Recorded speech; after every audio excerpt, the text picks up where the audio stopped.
금리 상승의 1차 반응은 단기에 아주 강하게 나타났습니다. 이제 1차 반응은 어느 정도 마무리 단계에 좀 들어간 것 같고요.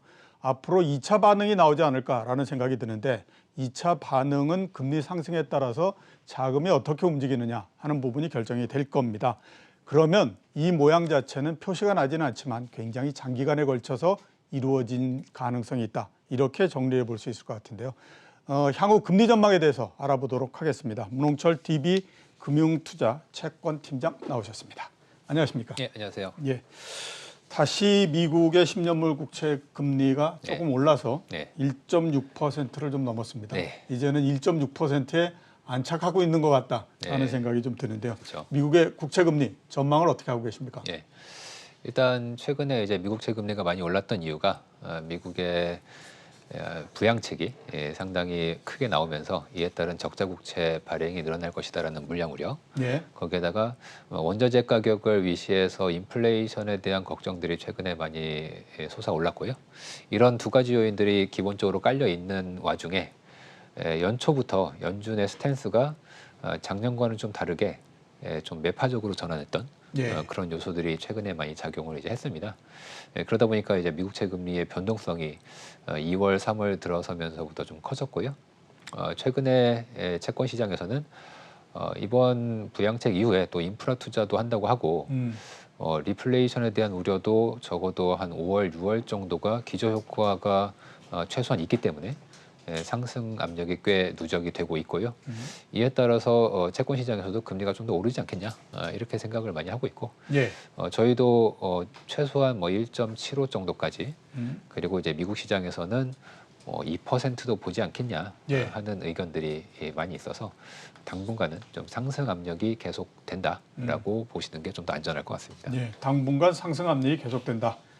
하기사 뭐 코로나19 있고 주가가 100% 넘게 올랐고요. 그렇죠. 그 경제도 올해에 보면 뭐 미국의 성장률이 7%가 된다라고 얘기하는데 금리만 계속해서 낮은 상태에 있다라고 하는 것 자체가 그게 이상한 거겠죠. 펀더멘털을 반영해서 뭐 오르는 거는 나쁘지 않은데 워낙에 변동성이 심해서 요즘 관심을 많이 받고 있는 것 같습니다. 자, FOMC가 열립니다. FOMC가 변곡점이 될 거라는 얘기를 많이 합니다. 누구는 FOMC에서 금리 상승을 막기 위한 조치가 나오거나 또는 언급이 나와서 금리가 조용해질 거다라는 얘기도 있고요. 또 반대쪽에서는 얘기가 나올 게 없기 때문에 오히려 FOMC가 열리고 나면 금리가 더 올라갈 거다라는 얘기도 있습니다. FOMC 전망에 대해서는 어떻게 지금 보십니까? 이번 FOMC가 굉장히 전망이 갈리고 있습니다. 그렇죠. 그때 극으로 갈리는 것 같습니다. 지금. 거의 지난해 팬데믹 이후에 사실 FOMC가 별로 관심을 못 받다가 이번에 굉장히 큰 관심을 받고 있고요. 이제 저희들의 생각을 말씀을 드리자면 아무래도 최근에 경제 성장률이 많이 올라오고 있지 않습니까? 그렇죠. 게다가 백신 맞는 속도가 영국과 이스라엘을 제외하면 이 미국의 인구가 3억이 넘어가는데 굉장히 빠른 속도로 맞고 있단 말이에요.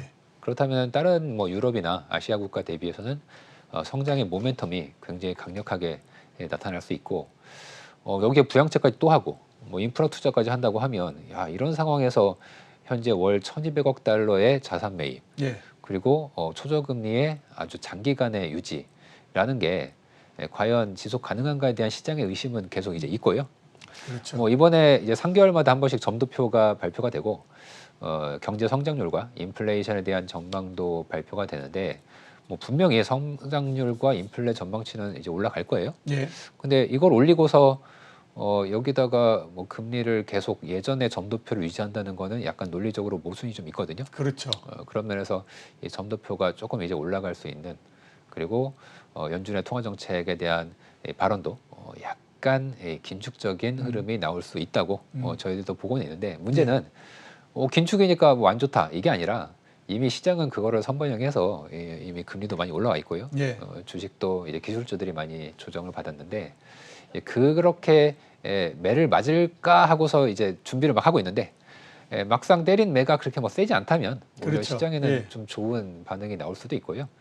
그래서 이제 기대치 대비해서 나온 결과가 더 긴축적이냐 이게 중요할 것 같은데 뭐 저는 막상 나오는 말은 좀 긴축적이어도 시장이 예상했던 우려했던 것보다는 좀 덜하지 않을까 뭐 그런 그런 뭐 생각을 좀 하고 있습니다. 예, 예. 알겠습니다.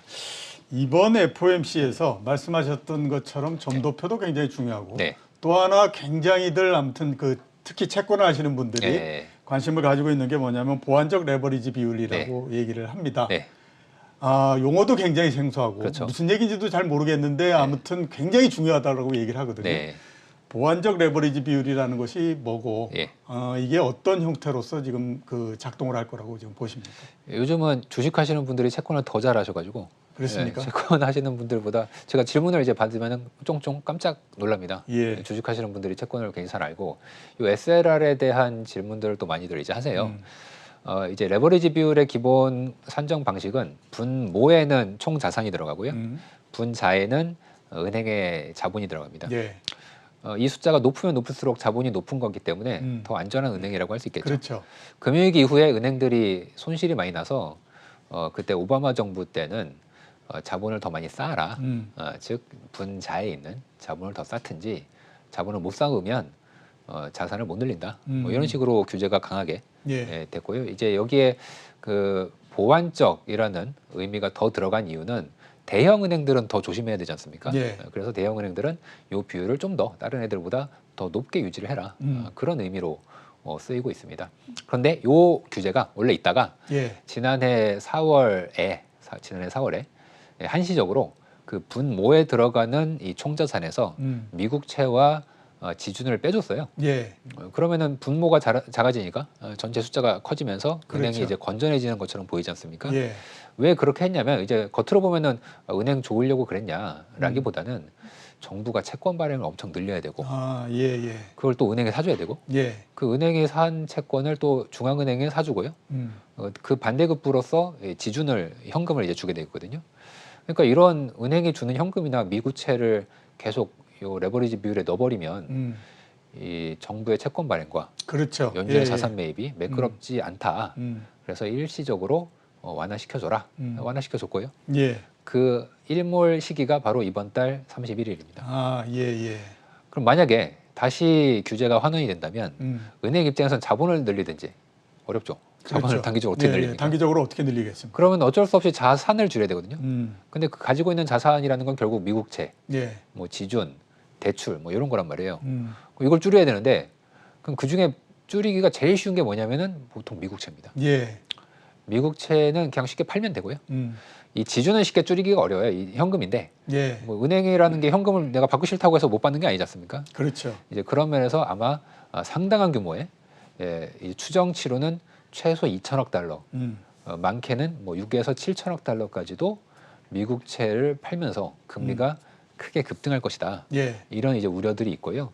일단 이번 FOMC에서 요 조치를 연장을 할 건지 아니면 그냥 뭐 그런 거 없이 무조건 환원을 다시 시킬 건지 이거를 결정을 하든지 결정을 안 해도 아마 질문이 100% 나오게 돼 있는데요. 이게 미국채 금리에 상당한 영향을 미칠 수 있기 때문에 좀 주의 깊게 보셔야 될 것 같습니다. 굉장히 어려운 개념인데 아주 쉽게 그 설명을 해주셨습니다. 이해가 쉬웠으면 다행입니다. 뭐 간단히 말씀드리게 되면 비율을 변경시켜서 그동안에 미국의 은행들이 가지고 있는 채권을 잘못하면 팔 수도 있기 때문에 그게 어떻게 되느냐가 이번에 FOMC 회의에서 점도표 이상으로 굉장히 중요한 의미를 갖고 있다라고 말씀을 해주셨고 만약에 판다라고 하면 2천억에서부터 최대 7천억 달러까지도 나올 수 있다 이렇게 말씀을 해주셨고요. 자, 그 증세에 대해서 한번 좀 여쭤보도록 하겠습니다. 바이든 행정부가 드디어 증세라고 하는 카드를 꺼냈습니다. 그렇죠. 그렇게 되지 않을까라는 생각을 하기는 했었거든요. 근데 생각보다는 좀 빨리 꺼낸 것 같아요. 빨리 나왔습니다. 30년 만에 증세를 지금 얘기했는데 만약에 증세가 되게 되면 채권 시장에는 어떤 영향을 줄 거로 보십니까? 이 증세라는 게 경제에도 굉장히 영향이 크고요. 기본적으로 금리 하락 요인입니다. 그렇죠. 이제 증세를 하게 되면은 시장에 있던 돈을 정부가 빨아들이는 거잖아요. 그러다 보니까 정부가 뭐 굳이 국채 발행량을 좀 줄여도 되겠죠. 기존에는 지출이 늘어나니까 그만큼 채권을 빚을 냈는데 그 빚을 좀 줄이는 거기 때문에 결과적으로는 채권 공급이 줄어서 채권 가격이 비싸지고 금리는 떨어지는 영향을 이제 미치게 됩니다. 두 번째는 이게 굉장히 재밌는 건데 이 증세라고 해서 시장에 있는 유동성을 증세를 통해서 정부에게 납부를 하면 이게 중앙은행이 시중의 유동성을 흡수하는 거랑 동일한 효과를 가지고 있습니다. 그렇죠. 그래서 이 증세는 곧 시중 유동성의 흡수, 음. 약간 긴축적인 정책이고, 보통 긴축적인 정책이라는 거는 시장의 그 경제의 성장률을 좀 늦추고 인플레이션에 대한 압력도 낮추는 영향을 미치므로 역시 금리에는 이제 하락 요인이고요. 좀 더 이제 장기적으로 본다면은 사실 제 돈을 100만 원을 이제 써야 된다.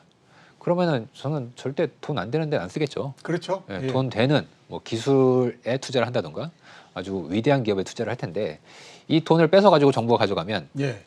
그럼 정부는 사실 그런 식으로 투자하지 않지 않습니까? 그렇죠. 꼭 써야 되는 이제 분야가 또 있기 때문에, 그렇다면 전체적인 경제의 잠재 성장률이 장기적으로 떨어지게 돼 있습니다.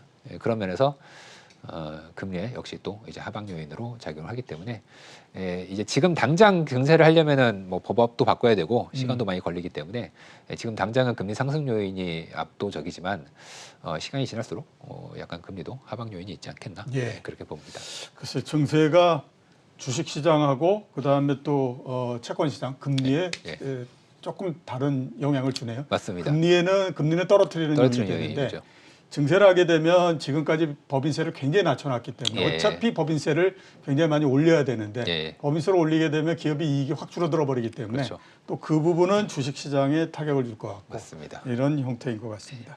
자, 인플레에 대해서 한번 좀 여쭤보도록 하겠습니다. 네. 한국은행에서 미국이 대규모 부양책으로 해서 인플레가 있지 않겠느냐라고 하는 네. 우려를 표명했는데 네. 팀장님께서는 3월 이후까지 한번 좀 보자라고 네. 말씀하셨거든요. 네. 인플레는 어떻게 전망하십니까? 인플레는 기본적으로 저희들의 기본 전망은 원자재 가격은 분명히 올랐고요.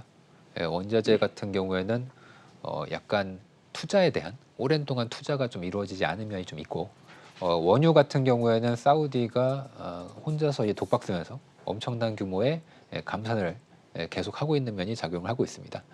뭐 언제까지 감산을 할지는 모르겠지만 저희는 지속 가능성에 대해서는 약간 이제 회의적으로 보고 있고요. 예. 전반적으로 기저 효과만 보더라도 이미 한 4월, 5월 정도까지는 물가가 이제 올라오는 방향으로 작용을 분명히 하고요. 예. 뭐 요즘 원자재 가격이나 생산자 물가는 분명히 올라가고 있고, 다만 이게 소비자 물가로 이게 전이 될 거냐에 대해서는 좀 더 지켜봐야 될 필요성이 이제 있습니다.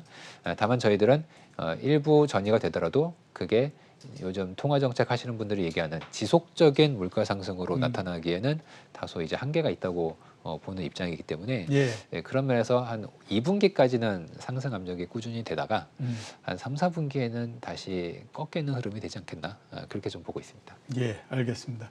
채권 투자에 대해서 한번 좀 여쭤보도록 하겠습니다. 그 세계적인 투자자인 레이 달리오가 예. 채권에 투자하는 거는 참 바보 같은 짓이다. 그렇게 얘기를 하고 그렇죠. 채권 말고 그다음에 또 달러 자산 말고 여기에 투자해라라고 얘기를 했거든요. 네. 저는 개인적으로 채권을 가지고 제 자산 구조를 만들고 있기 때문에 네. 이게 그럼 제가 굉장히 바보스러운 건가 이런 생각이 드는데 예. 어떻게 판단하십니까? 아마 국채가 금리가 너무 낮으니까 예. 그런 얘기를 한 것 같고요. 제가 이 채권 시장에 한 20년 가까이 있었는데, 사실 20년 가까이 있으면서 거의 매년 나오는 얘기가 아니, 금리 낮은데 채권 왜 하냐, 예. 바보냐, 이런 얘기를 거의 매일 들었습니다. 근데 결과적으로는 채권은 굉장히 높은 수익을 그렇죠. 지금까지 계속 예. 줬었고요. 이제 그런 면에서 과연 이 채권이라는 건 무조건 버려야 되는 자산이냐? 뭐 저는 레이 달리오의 올레도 포트폴리오라는 게 유명하지 않습니까? 예. 근데 그 올레도 포트폴리오의 55%가 채권이에요. 예. 그런 포트폴리오를 만드신 분이 그렇게 얘기하실 리는 없다. 예. 다만 요즘 이제 금리가 너무 오르고 달러가 이제 한동안 약했었으니까 좀 잠깐 리스크 관리상 피해 있어라, 뭐 이런 취지로 얘기하신 게 아닌가, 그렇게 생각하고 있고요. 예. 다만 이제 요즘 같이 단기적으로 이제 보시는 분들은 뭐 아무래도 금리가 아까 말씀드렸듯이 좀 상승 압력이 있다 보니까 좀 포지션을 채권을 좀 짧게 내지는 이제 단기 채권은 금리가 올라도 손실이 안 나거든요. 이런 단기 채권으로 일부 좀 피해 있다가 나중에 뭐 주식시장이 뭐 천년만년 오르지는 않을 테니까 이 조정을 받으면 그때 보통 현금이 없으시지 않습니까? 그렇죠. 예, 그때 이제 채권을 미리 갖고 있으면 그거 팔아서 채권 사면 되니까 일부 단기 채권으로 꾸준히 가지고 가시는 게 좋다고 말씀을 좀 드리겠습니다. 예. 그러니까 지금처럼 금리 상승기 때에는 단기 채권으로 계속해서 이렇게 짧게 갖고 그렇죠. 가라. 그러니까 장기적으로 해서 계속해서 금리 오르는 거에 충격을 받고 그렇죠. 그러지 말고 네. 이렇게 그 말씀하셨던 것 같고 네. 우리나라에서 2,000포인트 종합주가지수가 2,000포인트를 처음 넘은 게 2007년도입니다. 그렇죠. 예. 그 3,000을 넘기까지 13년이 걸렸는데 오래 걸렸죠. 그 13년 동안 채권을 투자했으면 50% 훨씬 넘는 훨씬 그 수익을 넘습니다. 거뒀죠. 예. 2007년도 주식해서 50% 정도밖에 지금 수익이 안 난 거기 때문에 예. 레이 달리오의 얘기가 꼭 맞는 것 같지는 않다. 네. 이런 생각이 좀 듭니다. 그렇습니다. 자, 오늘 출연해 주셔서 감사합니다. 예, 감사합니다. 예. 지금까지 문홍철 DB금융투자 채권팀장이었습니다.